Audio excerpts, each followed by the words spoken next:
Coulson Ice Blast is a revolutionary industrial cleaning, deburring and deflashing technology.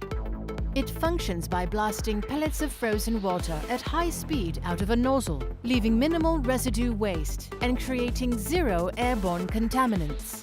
This ice blasting technology performs 3 cleaning mechanisms at once. The first is displacement work. The ice physically removes the burr or flash through momentum transfer. Speeding particles of ice collide with the burrs, knocking them off. The second is the scrubbing. The ice deforms on impact and slides along the surface of the part. This acts like a rotary brush, with each particle of ice, a new clean bristle helping to shine the surface. And lastly is the final rinse. Since many contaminants are ionic by nature, water, the universal solvent, dissolves and washes them away.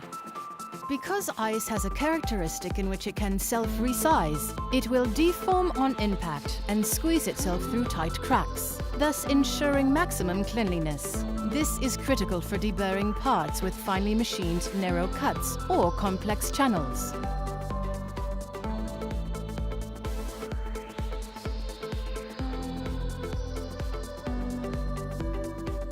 Coulson Ice Blast, the most cost-effective, environmentally friendly deburring solution.